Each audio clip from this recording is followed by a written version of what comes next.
Joining us to discuss is Hossein Askari, an international business professor at the George Washington University. Good morning.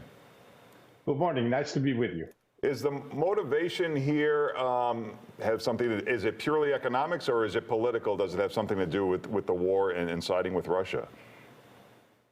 I think when you look at Saudi Arabia's oil policies, they're both normally political and also economic. But in this case, I think it's largely political. The reason I say that is that what Saudi Arabia is doing, if it's successful in raising prices, it will make the world recession or the pending world recession much worse.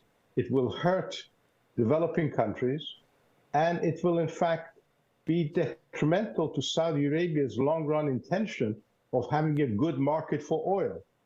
And what this is going to do is it's going to reduce world economic growth, which is going to be a damper on oil prices. And so in my view, we're all panicked that oil prices are going to go up dramatically.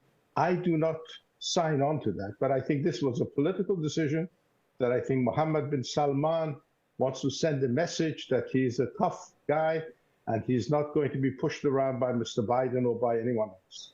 So talk about what you think the U.S. should do. Should President Biden be tougher with Saudi Arabia, and are these sanctions against Russia working? Well, I think, number one, regarding Saudi Arabia, I think you have to hit them with a lot of stuff, not a little bit of this, little bit of that. And my advice to Mr. Biden would be to send a person who's respected, someone like, former Secretary of Defense William Cohen, who's also a Republican, to go to Saudi Arabia, and not to discuss this on television, but to go to Saudi Arabia and give them a message. And that message should include the following. If you do not change, if you do not rescind what you have done, here are the things we're going to do. Not only we're not going to sell you any more arms, we're not going to maintain your plane and service them. Saudi Arabia cannot maintain the fighter jets that the US has actually sold them. We're not going to sell you spare parts. We're not going to back you in a variety of forums. And if America does that, and we're not going to, by the way, also share any intelligence with you. If America does that, I think that they will be panicked. They will change because they rely on the United States. Yes, they're cozying up to Russia, but in the end, it is America that they rely on.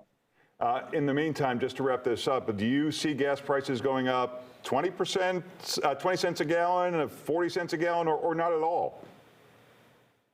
I see that by the end of the year, maximum gasoline prices may go up somewhere between $30 to $40. 30 to 40 cents a gallon.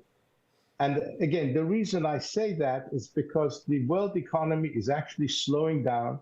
Demand for oil is also going down, is going to be going down, or not increasing as fast as we had expected. And so there's a damper on the demand side. And I think we're going to squeeze a little bit more output from here and there. Entities that we maybe even have sanctions on are going to be exporting more oil. All right, Professor Askari, we appreciate you joining us this morning. Thank you, sir. Thanks for being with us. Thank you so much. Thank you.